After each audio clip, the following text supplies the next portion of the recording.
എല്ലാവരും പൂജയൊക്കെ വെച്ചാണെന്ന് വിശ്വസിക്കുന്നു. അപ്പം നമ്മളും പൂജയൊക്കെ വെച്ചു. നമ്മൾ വീട്ടിലാണ് കേട്ടോ പൂജ വെച്ചത്. അപ്പം അമ്പലത്തിലൊന്നും കൊണ്ട് വെക്കാനുള്ള ഒരു ഫെസിലിറ്റി നമുക്ക് ഉണ്ടായിരുന്നില്ല.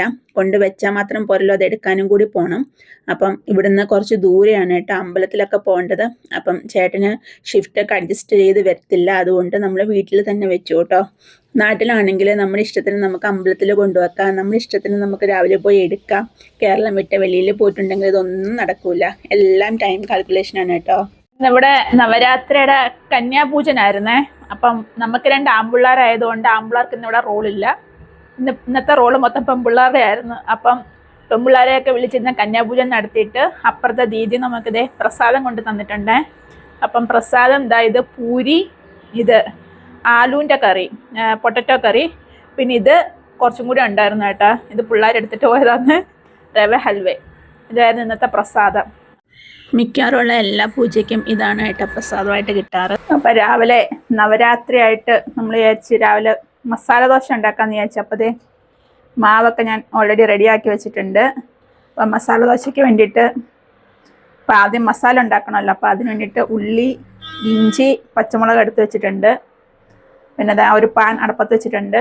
പിന്നെ കുക്കറിനകത്ത് ഞാൻ ഓൾറെഡി പൊട്ടറ്റോ പുഴുങ്ങാൻ ഇട്ട് വെച്ചിട്ടുണ്ട് കേട്ടോ. അപ്പം അതിൻ്റെ ആവി പോകാൻ വേണ്ടി കാത്തിരിക്കുക.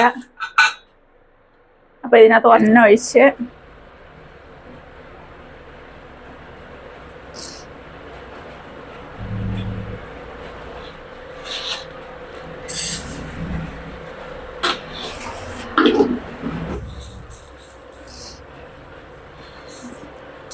കടുക്, ഉഴുന്നുപരിപ്പും കൂടി ഇട്ട് കൊടുക്കാം.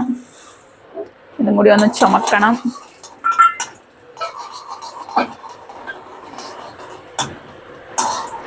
ഉഴുന്നുപരിപ്പൊന്ന് ചുമന്ന് വന്നിട്ടുണ്ട്. ഇനി ഇതിനകത്തോട്ട് നമ്മൾ ഇഞ്ചി ഇട്ട് കൊടുക്കുക.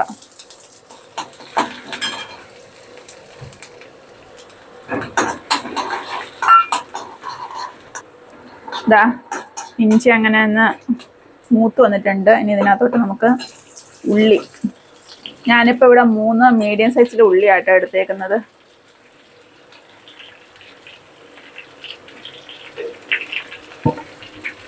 പച്ചമുളക് അരിഞ്ഞ് വെച്ചിട്ടുണ്ട്, അതും കൂടി ഇട്ട് കൊടുക്കുക.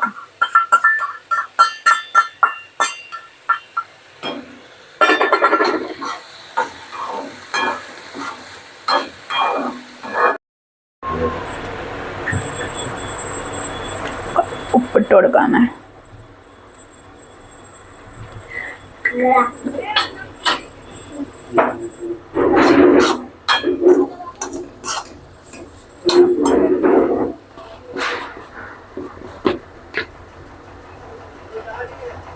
മഞ്ഞൾ,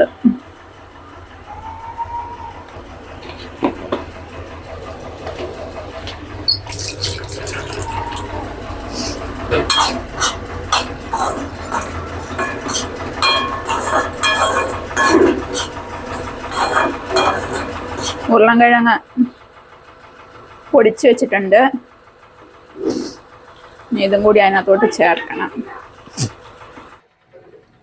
അങ്ങനെ ഉരുളൻകിഴങ്ങും കൂടി ചേർത്ത് നന്നായിട്ട് ഇളക്കിയെടുത്തിട്ട് അതിനകത്ത് കുറച്ച് മല്ലെല്ലാം കൂടി ഇട്ടിട്ടുണ്ടെങ്കിൽ നമ്മുടെ പണി കഴിയും കേട്ടോ. അങ്ങനെ നമ്മുടെ മസാലയൊക്കെ നമ്മൾ റെഡിയാക്കി. അപ്പോൾ 2-3 ദിവസം കൊണ്ട് മക്കളുടെ ഭയങ്കര ആഗ്രഹമായിരുന്നു, അമ്മ മസാല ദോശ വേണം, മസാല ദോശ വേണമെന്ന്.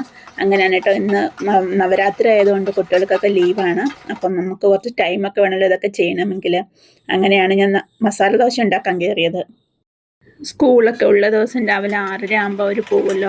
അപ്പം ആ സമയത്ത് മസാല ദോശ ഉണ്ടാക്കലൊന്നും നടക്കൂല. അപ്പം അവധിയുള്ള ദിവസങ്ങളിലാണ് കേട്ടോ ഇങ്ങനെയുള്ള സംഭവം ഞാൻ ഉണ്ടാക്കി കൊടുക്കൽ.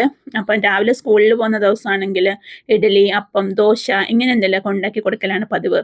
അങ്ങനെ മസാല ഒന്ന് കുഴച്ചെടുക്കുന്ന സമയത്ത് അത് കുറച്ചൊരു ഡ്രൈ ആയിരിക്കുന്ന പോലെ എനിക്കൊന്ന് തോന്നിയത്. അപ്പം അതുകൊണ്ട് ഞാൻ അതിനകത്തോട്ട് കുറച്ച് വെള്ളം കൂടി ഒന്ന് ഒഴിച്ചു കൊടുത്തു, അതൊന്ന് ഒരു കുഴമ്പ് പരുവത്തിലാവാൻ വേണ്ടിയിട്ട്. അപ്പം അത്രയേ ഉള്ളൂ മസാല. എന്നിട്ട് അതിനകത്ത് കുറച്ച് മല്ലിയിലയും കൂടെ ചേർത്തിട്ട് ഞാൻ ഇളക്കിയിട്ട് അടച്ച് വെച്ചു കേട്ടോ. അപ്പം ഇതിൻ്റെ കൂടെ ഞാൻ സാമ്പാറൊന്നും ഉണ്ടാക്കുന്നില്ല, അവർക്ക് ചട്നി മതി എന്ന് പറഞ്ഞു. അപ്പം തേങ്ങയും പൊട്ടുകടലയും കൂടെ വെച്ചിട്ടുള്ള ഒരു സിമ്പിൾ ചട്നി കൂടെ ഉണ്ടാക്കിയിട്ടാണ് മസാല ദോശ അവർക്ക് കൊടുത്തത്. അപ്പം ഇതിനകത്ത് നമുക്ക് വേണമെങ്കിൽ നെയ്യോ എണ്ണയോ ഒഴിക്കാം. ഞാനിപ്പം മക്കൾക്ക് കൊടുക്കാൻ വേണ്ടി നെയ്യാണ് കേട്ടോ ഒഴിച്ചത്. അങ്ങനെ അവർക്ക് നെയ്യൊഴിച്ച മസാല ദോശയും ഞങ്ങൾക്ക് രണ്ടുപേർക്കും ഞാൻ എണ്ണ ഒഴിച്ചിട്ടാണ് കേട്ടോ എടുത്തത്. അപ്പം എണ്ണ ഒഴിച്ചിട്ടുള്ള മസാല ദോശയാണ് ഉണ്ടാക്കിയത്. അപ്പം സ്റ്റഫിംഗ് ഒക്കെ അവരവരുടെ ഇഷ്ടത്തിനാണ് വെച്ചത്. അപ്പം അവർക്ക് കുറച്ച് സ്റ്റഫിങ് വേണമെന്ന് പറഞ്ഞുകൊണ്ട് ഞാൻ അതിനകത്ത് ഇച്ചിരി സ്റ്റഫിങ് കൂടുതൽ വെച്ചിട്ടുണ്ട് കേട്ടോ. അപ്പോൾ നമ്മുടെ സിമ്പിളായിട്ടുള്ള മസാല ദോശ റെഡി ആയിട്ടുണ്ട്. അപ്പോൾ ഇന്ന് ശ്രീചേട്ടന് വീട്ടിലുണ്ടായിരുന്നു. അപ്പം എല്ലാവരും ഇന്ന് രാവിലെ വീട്ടിലുള്ള ദിവസം ആയതുകൊണ്ട് എനിക്ക് സമാധാനത്തോടെ മസാല ദോശയൊക്കെ ഉണ്ടാക്കിയെടുക്കാൻ പറ്റി. ഇല്ലെങ്കിൽ അങ്ങനെ ഒന്നുകിൽ ഏട്ടന് രാവിലെ പോകേണ്ടി വരും. അപ്പോൾ രാവിലെ എല്ലാം കൊണ്ട് തിടുക്കമായിരിക്കും. അപ്പോൾ ആ സമയത്ത് ഇതെല്ലാം കൂടി ഒന്നും നടക്കത്തില്ല. അപ്പം ദേ എൻ്റെ ചട്നിയും മസാല ദോശയും ഞാൻ റെഡിയാക്കിയിട്ടുണ്ട്. ഇനി ഞങ്ങൾ പോയി ഇത് കഴിച്ചിട്ട് വരാം കേട്ടോ. അപ്പം ഇതിൻ്റെ കൂടെ ഒരു ചായയും ഇട്ടു. എന്നിട്ട് ഞങ്ങൾ എല്ലാവരും നാസ്തയൊക്കെ കഴിച്ചു. അപ്പം ദേ ഇത്രയേ ഉള്ളൂ ഇന്നത്തെ എൻ്റെ കുഞ്ഞൊരു വീഡിയോ.